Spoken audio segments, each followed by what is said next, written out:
El contenido de este video es únicamente informativo y educativo. No sustituye la consulta médica profesional. No se automedique. Consulte siempre con su médico o contáctenos a través de nuestras redes sociales para una asesoría personalizada.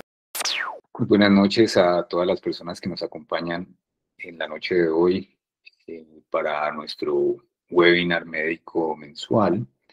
Hoy un tema muy interesante que es la importancia de la nutrición en la modulación del sistema endocannabinoide, que estará dirigido por la doctora Sofía Narváez, eh, quien hace parte del equipo médico del Grupo Curativa.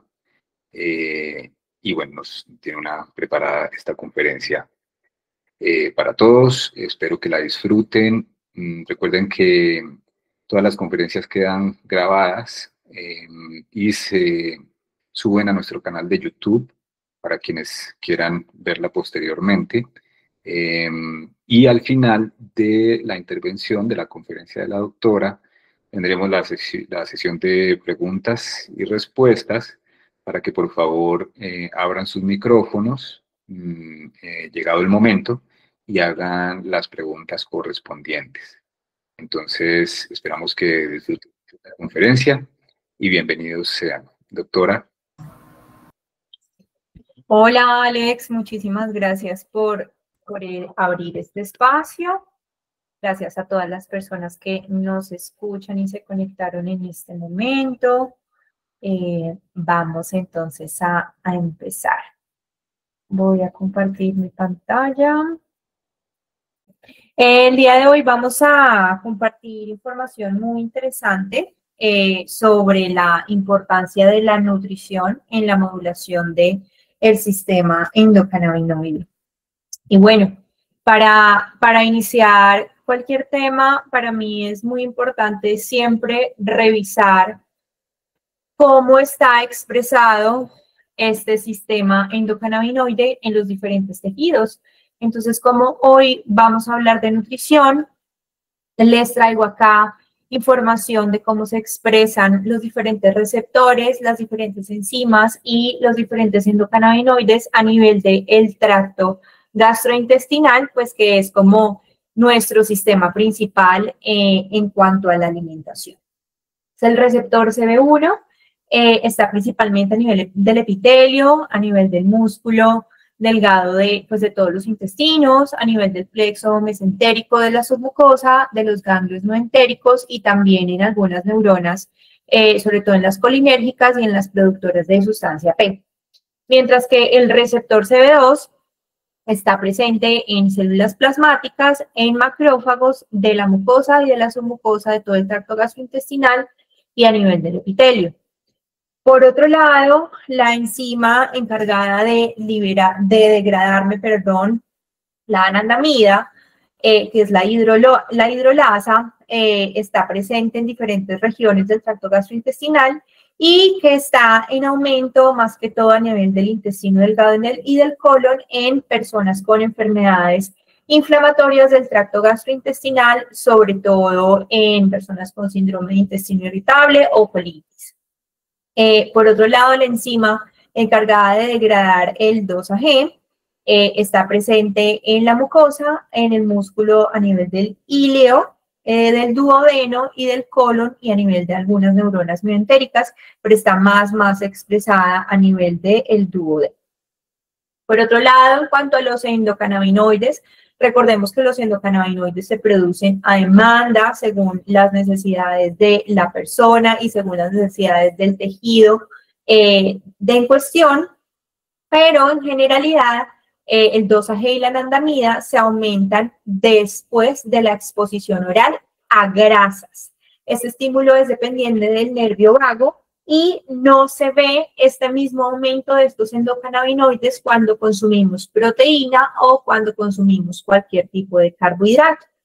Se ha visto que el ayuno aumenta los endocannabinoides a nivel del intestino delgado, mientras que en condiciones normales, cuando consumimos alimentos, se disminuyen estos endocannabinoides. Mientras que en la obesidad, pues hay una alteración de base de todo este endocannabinoidoma, vemos que hay un aumento de los endocannabinoides en el duodeno tanto durante el ayuno como durante la alimentación. Por otro lado, la anandamida, el 2-AG y un paracannabinoide está presente en el colon y en el intestino delgado, y algunos estudios han demostrado que en ratones estas moléculas inhiben el tono de la propulsión del intestino para impulsar el bolo fecal.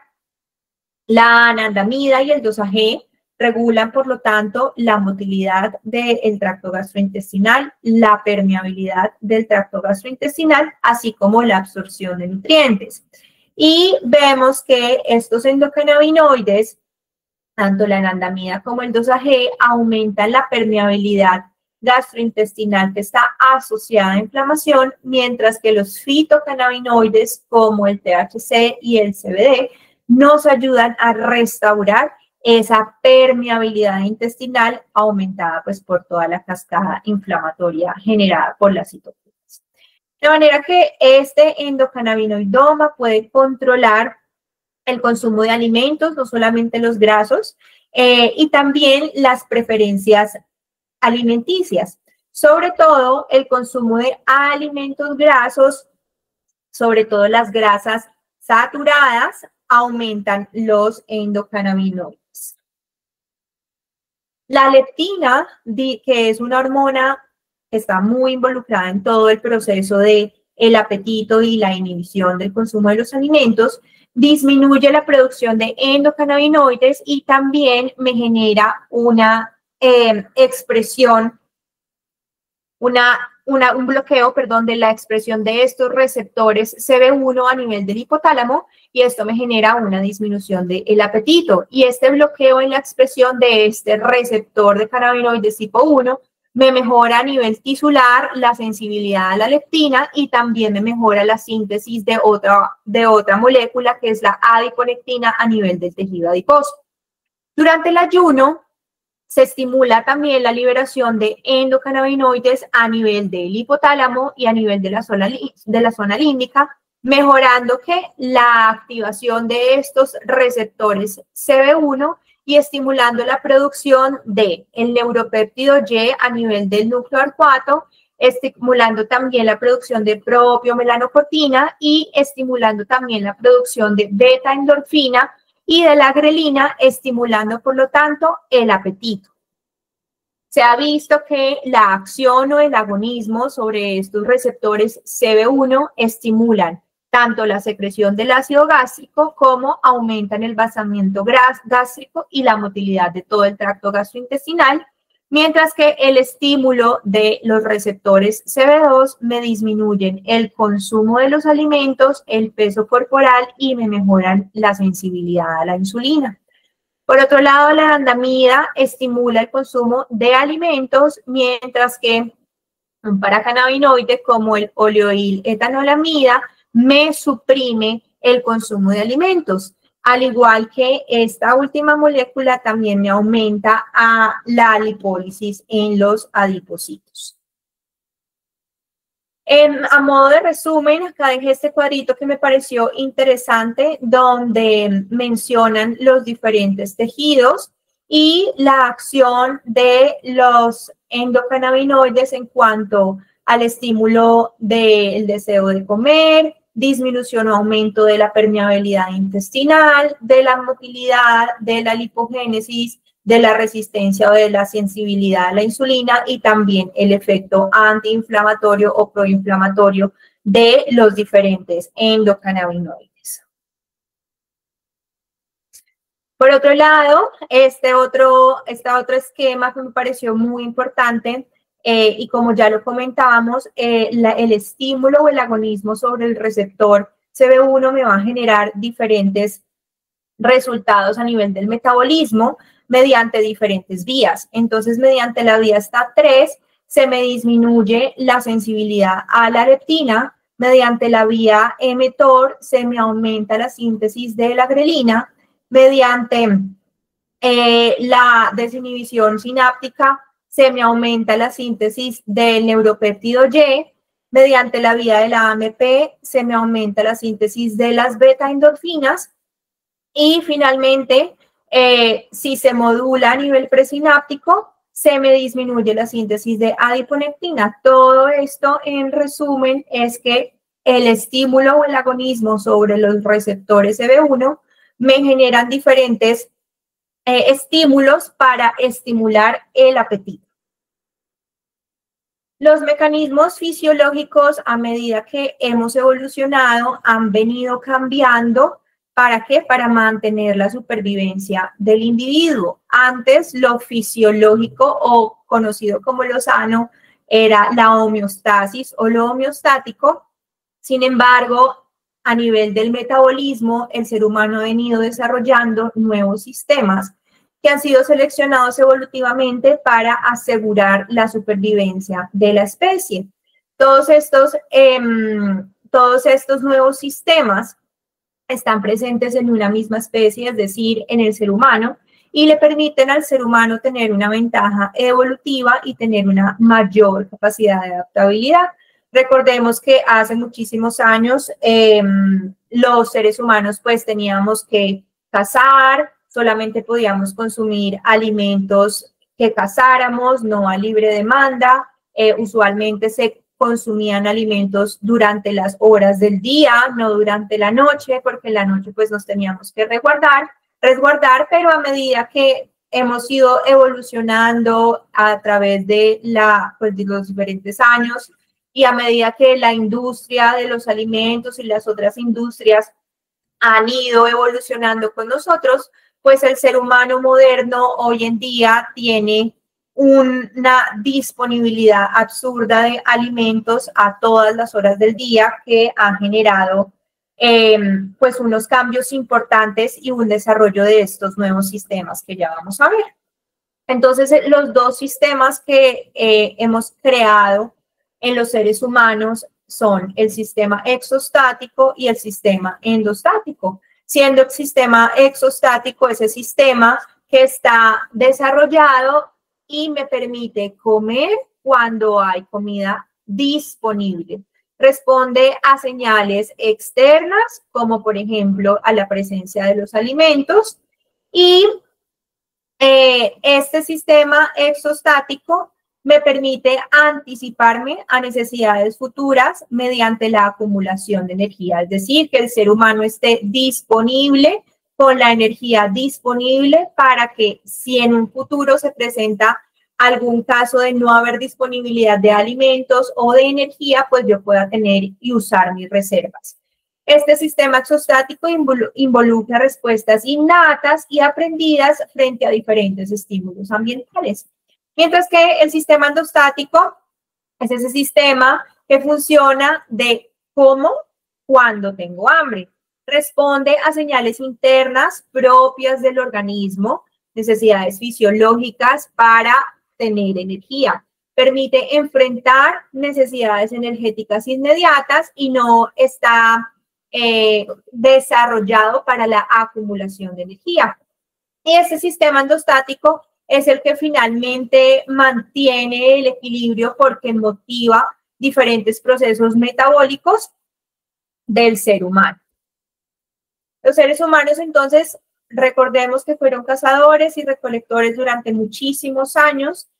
Durante la mayor parte de nuestra evolución como seres humanos no existía control de la disponibilidad de alimentos, solamente lo que comíamos era lo que cazábamos o lo que pudiésemos conseguir en los árboles o en la vegetación, y las capacidades para almacenar la comida y la energía pues eran muy limitadas. Entonces pues no había como comida a libre demanda o cuando quisiéramos, de manera que los seres humanos empezaron a desarrollar este nuevo sistema de exostasis para tener esta adaptación indispensable por la escasez alimentaria. ¿Para qué? Para poder acumular energía en forma de ¿qué? De grasa y finalmente favorecer, la supervivencia y favorecer la reproducción. Los individuos más influenciados por fuerzas motivacionales no compensadas o exostáticas tenían ventajas en la supervivencia y en la perpetuación de la especie. Este modelo exostático que supera las necesidades inmediatas promueve la acumulación de energía, como lo comentamos, en forma de grasa, para enfrentar futuras escaseces. Sin embargo, en el ambiente actual, sobre todo en países desarrollados, aunque yo creo que en muchos de los poco desarrollados también está disponible para algunas personas, esta misma adaptación exostática ha generado problemas metabólicos y alteraciones del metabolismo, generando enfermedades como la obesidad y las otras alteraciones metabólicas asociadas, como el síndrome metabólico. Y de manera que lo que inicialmente el ser humano desarrolló como adaptativo, hoy en día en algunas personas es patológico en el entorno de tener una abundancia continua, de una sobreabundancia de alimentos de muy mala calidad. En las personas obesas se ha visto que se expresa mucho más el receptor CB1 a nivel del colon. Entonces, en estas personas que han desarrollado este modelo exostático, vemos que el tono del sistema endocannabinoide está alterado.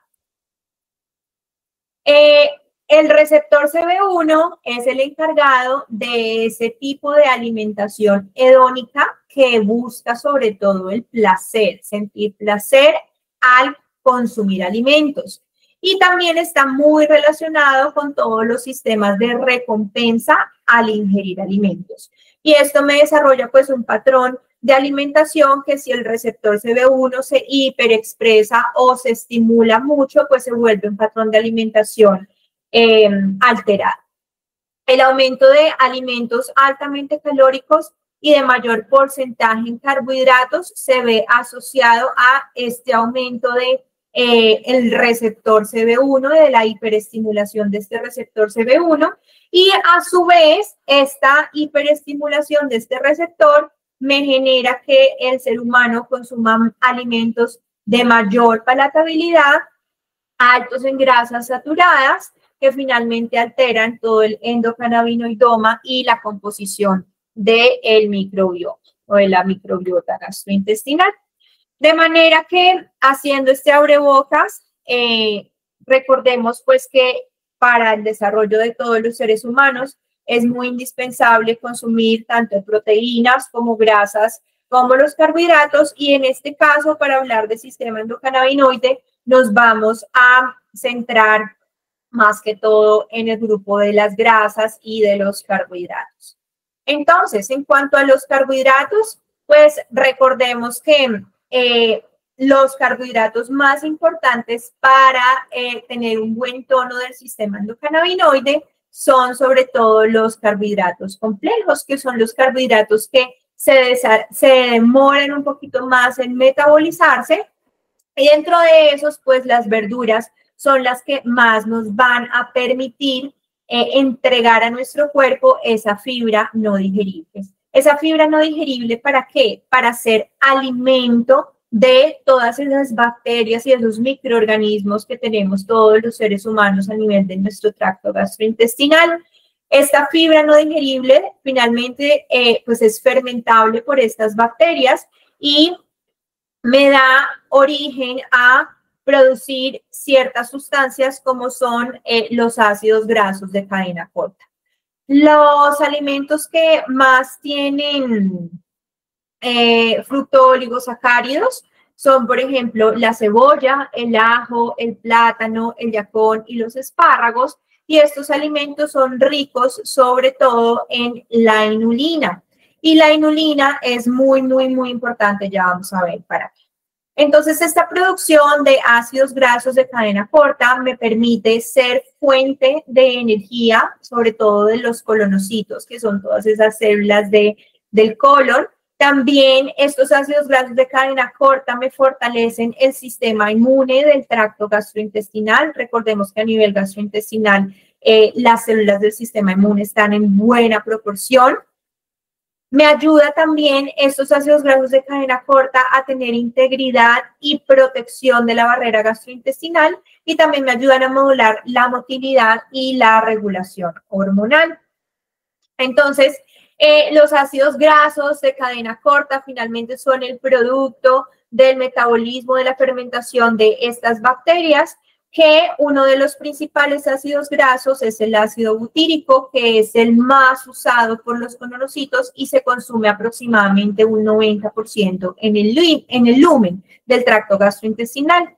Una pequeña porción de estos ácidos grasos se convierte en acetato y este acetato es el que finalmente pasa a la circulación sistémica y tiene una potente acción antiinflamatoria. Estos ácidos grasos me ayudan también a disminuir el pH colónico, lo que me puede promover el crecimiento de bacterias de buena calidad a nivel del lumen, como los lactobacilos y los bifidobacterios. Entonces, súper importante el consumo de estos carbohidratos complejos. El butirato, por otro lado, interactúa con unos receptores, que son estos receptores de ácidos grasos que me estimulan finalmente péptidos anorexigénicos como el PYY, que se produce a nivel de las células L de intestino, y también el péptido similar al glucagón 1. Y esto me estimula varias cosas. Entonces, aumentar la producción del PYY a nivel del hipotálamo y del tronco encefálico me genera que se me desarrolle una señal de saciedad, lo que lleva a una menor ingesta de alimentos y, por supuesto, me ayuda a controlar la ganancia de energía y de peso corporal. Este PYY me inhibe la actividad eléctrica de las terminales sinápticas de las neuronas productoras del neuropéptido Y y finalmente por la activación, se genera una activación de las neuronas que me producen propiomelanocortina y todo esto pues me lleva a esa acción anorexigénica. Por otro lado, el estímulo en la producción del péptido similar al glucagón 1 me estimula la liberación de insulina, que me disminuye la secreción ácida del estómago y me lentifica el llenado gástrico, produciendo esa sensación de saciedad al activar las células del área postrema y los receptores hipotalámicos de la saciedad. Por otro lado, la inulina, que me lleva a la fermentación de acetato y lactato, me actúa a través de otros receptores, ya no son los receptores de ácidos grasos 3, sino los receptores de ácidos grasos 2, me genera que tenga mayor liberación de PYY a nivel celular. Por otro lado, las grasas, recordemos que del 15 al 20% de la alimentación diaria de buena calidad debe contener grasas de buena calidad.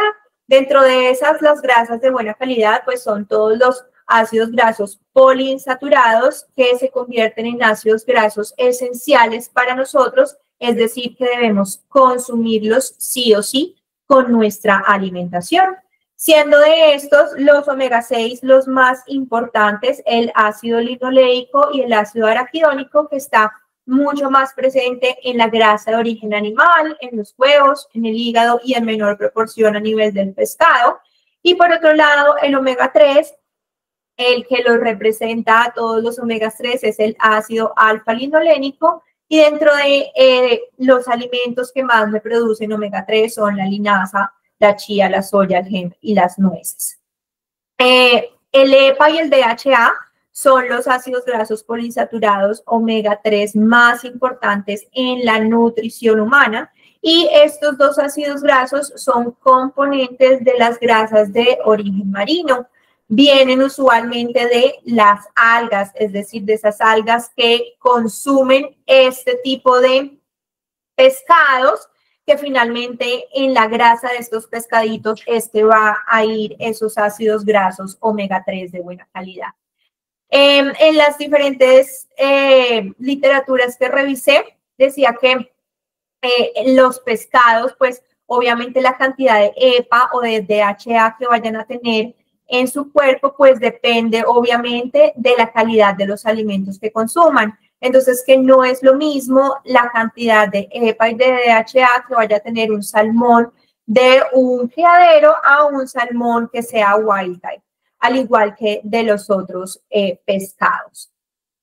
Se ha visto que reemplazar el consumo de ácidos grasos saturados por ácidos grasos poliinsaturados y monoinsaturados disminuye no solamente el riesgo cardiovascular, sino que disminuye pues todo el colesterol LDL, mejora el colesterol de alta calidad y por supuesto mejora la sensibilidad a la insulina.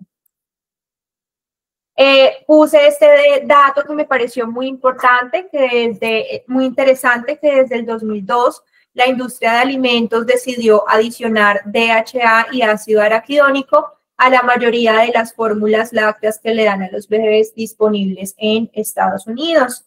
Entonces, pues uno dice, ¿será bueno adicionarle DHA a una fórmula láctea o es mejor empezar a darlo como suplementación de forma directa? Entonces, dentro de las guías y dentro de los diferentes artículos que revisamos, lo que se sugiere es la suplementación del omega 3. El omega 6 no es necesario suplementarlo porque ya los alimentos que consumimos en nuestra dieta normal son ricos en omega 6. De manera que el omega 3 sí es muy importante darlo en suplementación porque los alimentos que consumimos en nuestra dieta no tienen una buena cantidad de omega 3. Si es mejor líquido o es mejor en cápsulas, en varios artículos revisé y sugieren que es mucho mejor líquido porque tiene mayor absorción a nivel gastrointestinal. Algo muy importante del omega 3 que administremos es que debe garantizar este omega 3 ser libre de mercurio, porque recordemos que el omega 3, DHA y EPA de buena calidad viene de los peces. Sin embargo, pues hay muchos peces que viven en condiciones en los cuales hay alta cantidad de mercurio. Entonces, súper importante que sea libre de mercurio.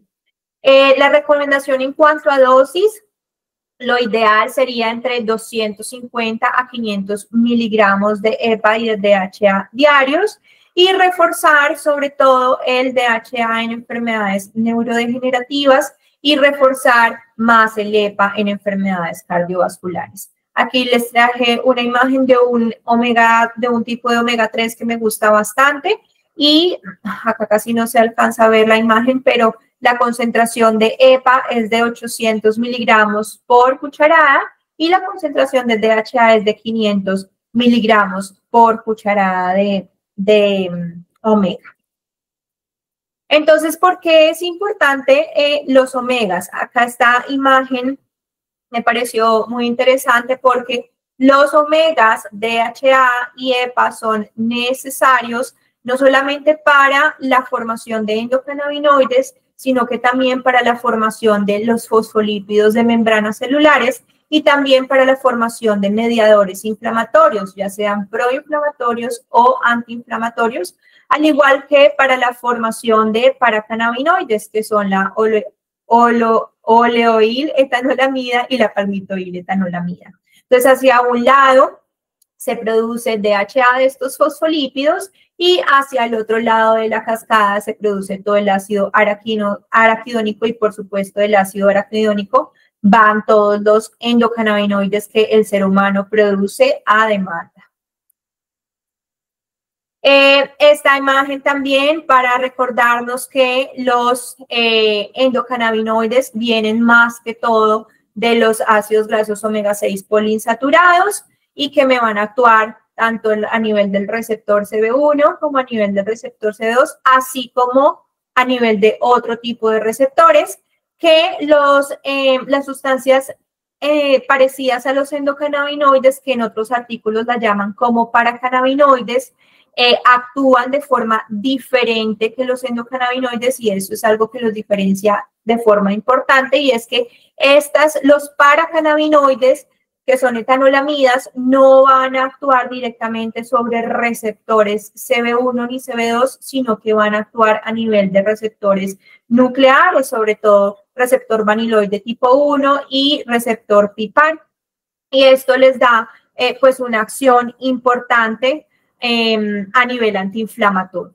Por otro lado, pues los cannabinoides exógenos que pues vienen de la planta del cannabis sativa que me van a actuar a nivel de receptores CB1 y CB2, al igual que a nivel de otra gran cantidad de receptores, incluidos los receptores vaniloides tipo 1 y los PPAR y otros receptores nucleares.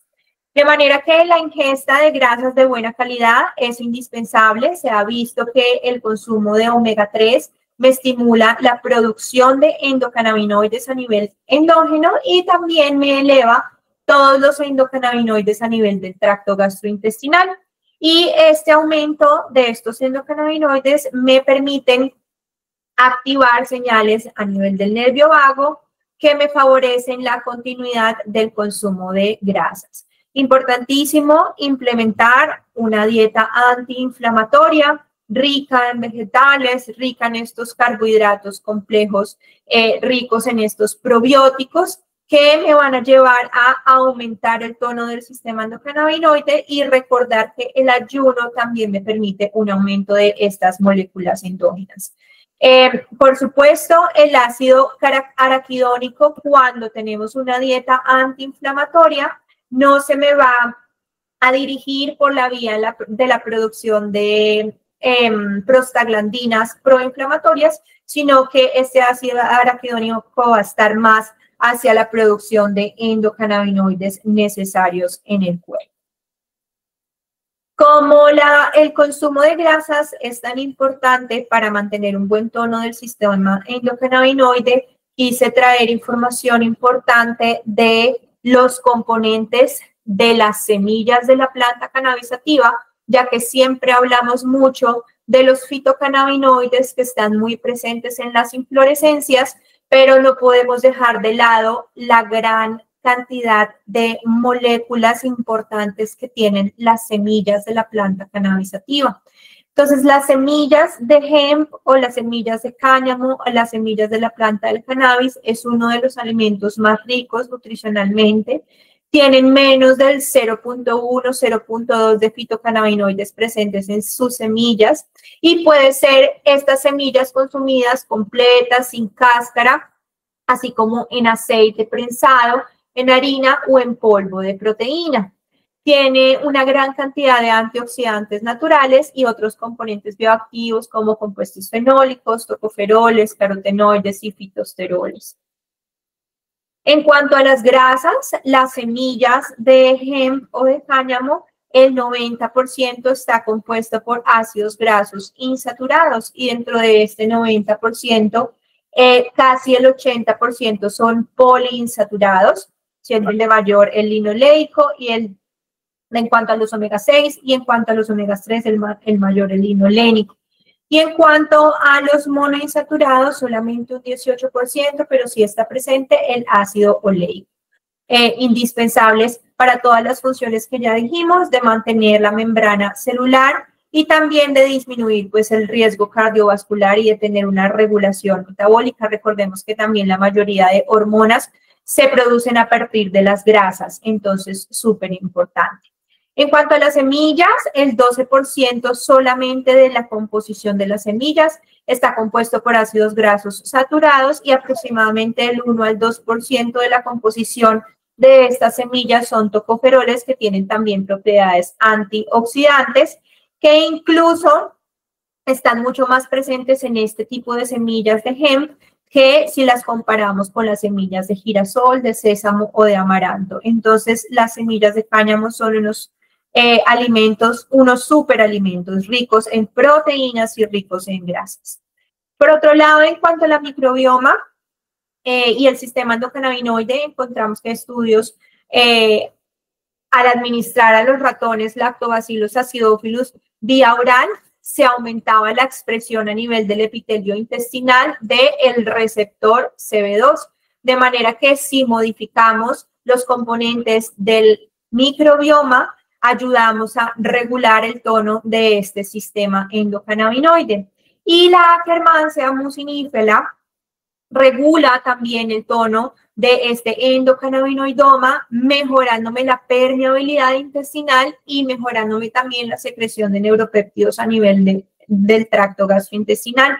Se ha visto que ratones tratados con Akkermansia aumentan los niveles de 2-AG, de 2-OG y de 2-PG en el intestino y me disminuyen la alteración metabólica inducida por la ingesta alta de grasas de mala calidad. Estudios en ratones reportan que tener estos niveles de 2-AG elevados a nivel gastrointestinal me generan una protección contra diferentes patógenos del tipo de las enterobacterias. Y patógenos como Citrobacter y Salmonella, en estos estudios, eran menos virulentos en estos ratones que tenían niveles altos de 2-AG a nivel gastrointestinal. ¿Y por qué decimos que la microbioma o la composición de este microbioma me afecta todo el organismo del ser humano? Porque estos microorganismos que están a nivel gastrointestinal me van a producir unos metabolitos que alcanzan la circulación. Estos microorganismos no están aislados y recordemos que esa barrera gastrointestinal es muy permeable, de manera que todos los metabolitos que produzcan estos microorganismos, así como los ácidos grasos de cadena corta, también pues me van a afectar el metabolismo de los diferentes tejidos, de los diferentes sistemas y me van a influir, por supuesto, en la inflamación que pueda haber de forma sistémica o en el efecto antiinflamatorio protector. En cuanto a las sustancias cannabimiméticas que podamos encontrar en los alimentos, el consumo de vitamina A me mejora los niveles de la expresión de los receptores CB1. La ingesta de cacao y de trufa negra me aumenta la producción de anandamida. La maca peruana tiene ciertos compuestos que me inhiben la recaptación de anandamida, teniendo más disponibilidad de anandamida a nivel sistémico. La ingesta de té, por su alto contenido en catequinas, me ayudan a modular el sistema endocannabinoide, ya sea que lo necesite aumentar el tono o que necesite disminuirlo. Y la cúrcuma, por su composición de curcumina, me aumenta la disponibilidad de endocannabinoides y me mejora la expresión del receptor CB2, que como ya vimos, tiene un potente efecto antiinflamatorio a nivel gastrointestinal. Otras sustancias importantes para tener en cuenta a nivel de la nutrición y el sistema endocannabinoide es reducir el consumo de pesticidas y reducir el consumo de microplásticos, ya que los talatos me bloquean los receptores de cannabinoides. Entonces, pues, súper importante saber de dónde vienen los alimentos que consumimos, súper importante disminuir el consumo de agua en botellas, disminuir el consumo de estos tecitos que vienen en bolsa que se ven súper inofensivos, pero tienen una gran cantidad de microplásticos y empezar a usar empezar a implementar diferentes herramientas que me permitan disminuir el consumo de este tipo de sustancias para que el tono del sistema endocannabinoide cada vez esté mejor. Por otro lado, recordar la importancia en la nutrición y en la vida del ser humano del eje intestino-cerebro, que es ese eje multidireccional que tiene en cuenta todo el sistema nervioso central, toda la circulación sistémica, el nervio vago, que es uno de los nervios más importantes para la regulación del parasimpático, y por supuesto todo el tracto gastrointestinal y las células del sistema inmune asociadas a este tracto gastrointestinal, que el estrés el estrés físico, mental, emocional, es uno de los factores que más me van a alterar todo este eje y que adicionalmente la alimentación, los antibióticos, los probióticos y los prebióticos, por supuesto, me van a generar una alteración a nivel del sistema gastrointestinal y que por toda la relación, correlación y comunicación que tiene con los otros sistemas, pues me van a generar alteración a nivel de los otros sistemas. Recordar que el indol, que es un metabolismo bacteriano del triptófano, me genera un aumento en la producción de ¿qué? De adrenalina. Entonces, si yo tengo mucha producción de indol, pues voy a tener un sistema nervioso simpático hiperactivado y también pues perpetuar esas respuestas al estrés. Ay, se me perdió. Y que estos sistemas no están aislados, sino que hay un gran regulador de orquesta que es el sistema endocannabinoide y que está presente en todas y cada una de las células de todo este sistema, en el eje intestino-cerebro, en el nervio vago, a nivel de las diferentes áreas del sistema nervioso central, a nivel de las diferentes zonas del tracto gastrointestinal, así como lo vimos al inicio, y que por supuesto este sistema endocannabinoide me intenta regular cualquier respuesta a ese estrés físico, que puede ser una mala alimentación, el uso inadecuado de antibióticos o incluso una alteración o un estrés emocional que por supuesto me va a generar cambios a nivel gastrointestinal y a nivel de todo el sistema nervioso. De manera que cualquier cambio o desbalance a nivel de esos microorganismos que tenemos a nivel gastrointestinal, por supuesto que me van a afectar nuestra salud, no solamente la salud física, sino también la salud mental y la salud metabólica, porque todo, absolutamente todo está interconectado. Hubo una hipótesis que me pareció importante mencionarla, y es que el estrés, independientemente de su origen, ya sea físico, mental, emocional, me genera un estado hipocannabinérgico, lo que me disminuye el tono del sistema endocannabinoide y del endocannabinoidoma, aumentándome la probabilidad de enfermedades de la esfera mental y también del tracto gastrointestinal. Diferentes estudios han evidenciado que al cambiar la dieta occidental por una dieta mediterránea isocalórica, me genera disminución del dosaje y me genera un aumento de las etanolamidas que tienen efecto antiinflamatorio, y a su vez me aumentan los niveles fecales de esta importante microorganismo, la Akkermansia mucinifera, que ya vimos que nos da una protección a nivel gastrointestinal importante y nos disminuye el riesgo de enfermedades gastrointestinales y a mantener bien la permeabilidad de nuestro tracto gastrointestinal. Estos estudios han visto estos cambios, tanto de la disminución de este endocannabinoide como el aumentar los niveles fecales de Akkermansia, sin cambios en el peso corporal. Entonces, pues es interesante realizar este cambio de dieta occidental a dieta mediterránea. La pérdida del control de ese sistema endocannabinoide frente a las diferentes situaciones de estrés es lo que al final me genera alteraciones en las respuestas adaptativas y una alteración en toda la intercomunicación de los sistemas del nervioso, con la producción alterada de neuropéptidos y neurotransmisores, una alteración a nivel de endocrino con alteración en la producción de hormonas y, por supuesto, una alteración del sistema inmune y a nivel de tracto gastrointestinal, lo que me da origen a la enfermedad, independientemente de la que sea.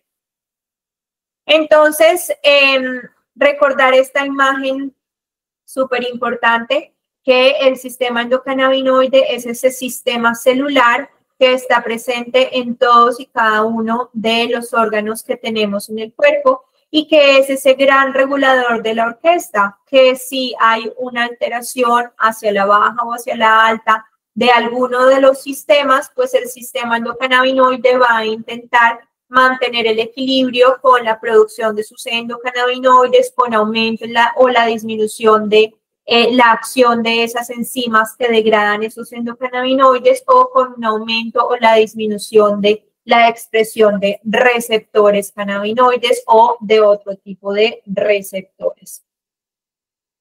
Recordar que la alimentación no es solamente lo que comemos. Sí es muy importante el consumo de grasas, sí es muy importante el consumo de proteínas, sí es muy importante el consumo de carbohidratos complejos que me den todas estas propiedades antiinflamatorias a la alimentación. Sin embargo, también hay que hacer una integración de la parte psicoemocional de la alimentación. Entonces, la alimentación también es lo que observamos, también es nutrirnos con lo que escuchamos, nutrirnos con lo que leemos, nutrirnos con las personas que están a nuestro alrededor y que tenemos que ser claramente muy conscientes de las cosas que ponemos en nuestro cuerpo, en nuestras emociones, en nuestra espiritualidad y físicamente. Entonces,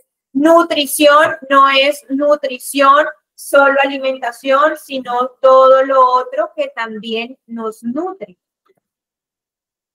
Y aquí me parece súper importante hablar de este nuevo término que ya se ha venido usando desde hace unos años y es el mindful eating o la alimentación consciente y la importancia de estar 100% presente de los alimentos que voy a consumir. Importante determinar y establecer un tiempo que sea mínimo de 20 minutos para poder consumir los alimentos y que todos los neuropéptidos que necesitan secretarse y de todas las hormonas que necesitan secretarse tengan el tiempo para producirse. Presencia, si estoy comiendo, es comiendo y voy a intentar disminuir las distracciones. Al igual que el lugar y la compañía, tiene que ser un lugar idealmente que sea tranquilo y que la compañía también sea tranquila para mí, porque si estas cosas no las tengo en cuenta, pues lo que voy a generar es un factor estresante, por más de que la alimentación sea súper mediterránea, sea rica en grasas, pero si tengo estos otros factores estresantes emocionales o psicológicos, pues también voy a alterar todo el eje y también voy a alterar el endocannabinoidoma. Adicionalmente, cuando estamos distraídos, perdemos la percepción de qué tanto hemos comido o empezamos a comer porciones más grandes de alimentos y perdemos esa sensibilidad para percibir cuando ya sentimos llenura. Entonces, si perdemos esta sensibilidad, pues por más de que nuestro cuerpo intente producir muy bien las hormonas que mandan esa acción de esa señal de saciedad y que me dicen ya no necesitas comer más, pues si estoy distraído igual voy a abolir y no voy a prestar atención a esas señales que me está mandando mi cuerpo. Hola, ¿me están viendo?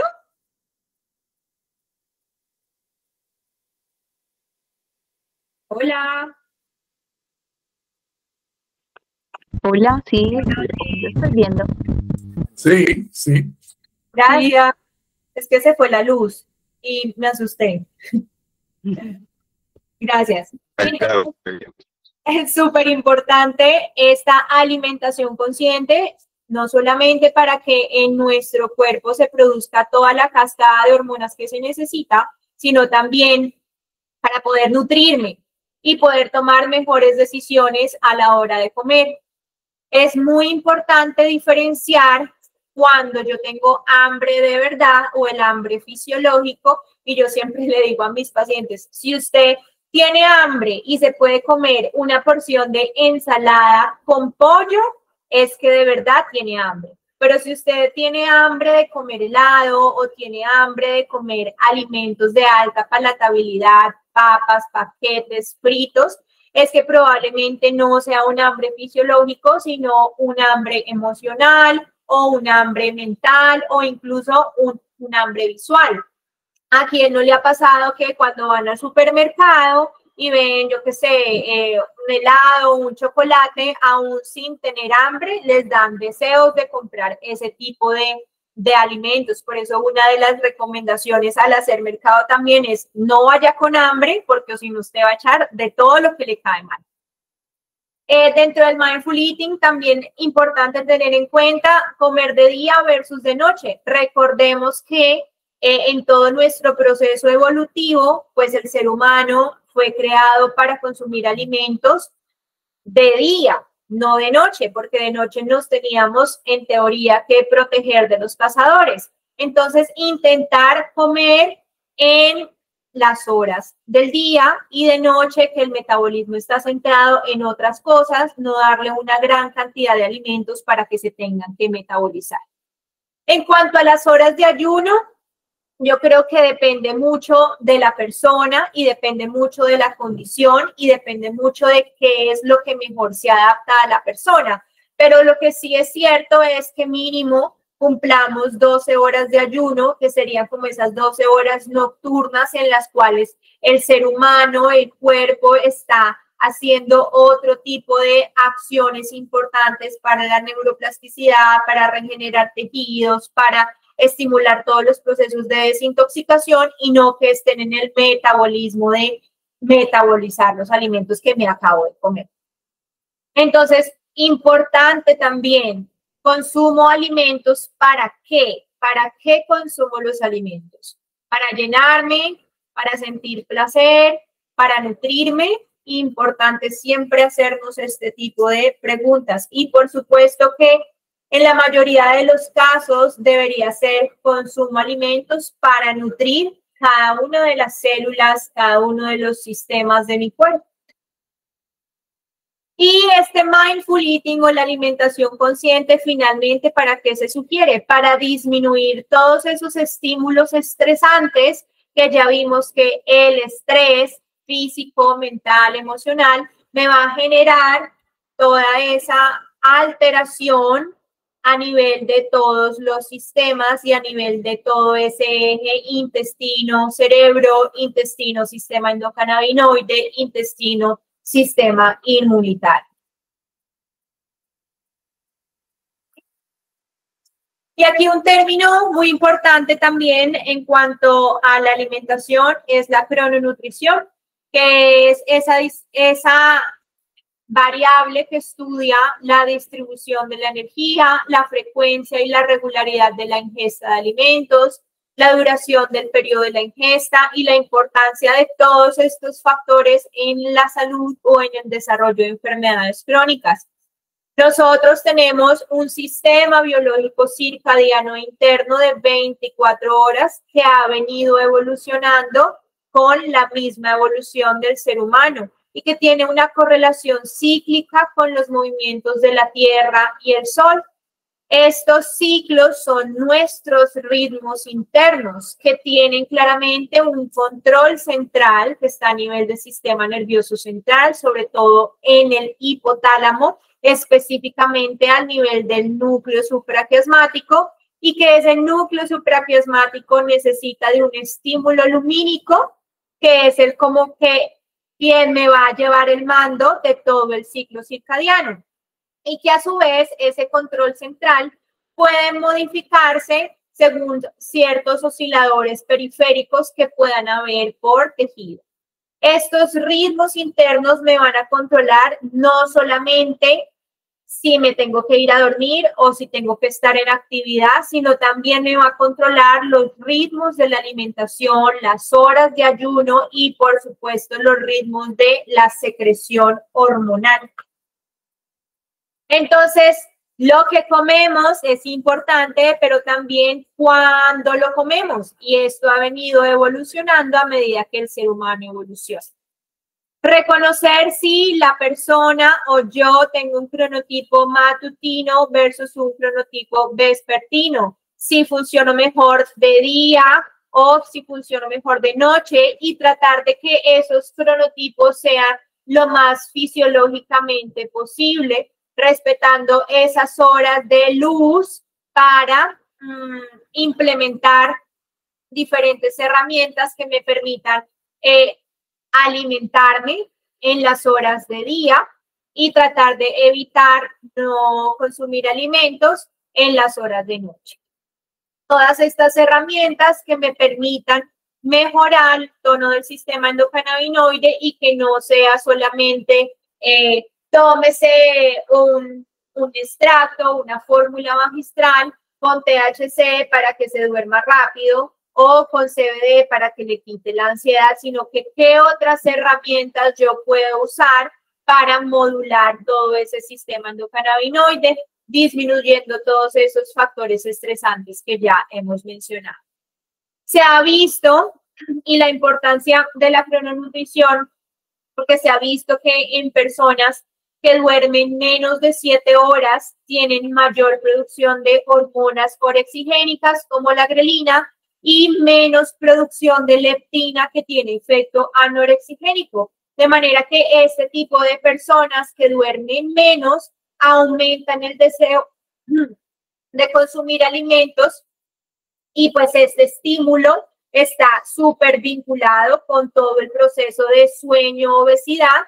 Se ha visto que las personas con obesidad tienden a dormir menos y eso se vuelve un círculo vicioso. La obesidad puede aumentar el riesgo de tener síndrome de apnea y hipopnea del sueño, de tener menor calidad del sueño, y al tener menor calidad del sueño, menor horas de sueño, pues se vuelve súper repetitivo este ciclo de disminución en la producción de leptina y aumento en la producción de grelina y perpetuando esta alteración en los patrones de alimentación.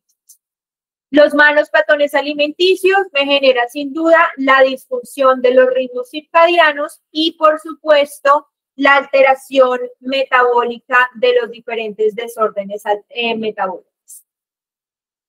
En este articulito mencionaban que la actividad del receptor CB1 me controla la ingesta de alimentos, como ya lo hemos dicho, y que efectos del THC sobre los diferentes receptores CB1 a nivel del sistema nervioso central, se pudiese considerar este THC como un cronobiótico que me permita tener ciertas aplicaciones terapéuticas para restaurar los ritmos circadianos anormales. Entonces, como ya comentamos, usar el THC como una importante herramienta, al igual que se pudiese usar el CBD para todo el efecto antiinflamatorio que tiene, pero no solamente usar los fitocannabinoides, sino también todas las otras herramientas de las cuales ya hemos hablado.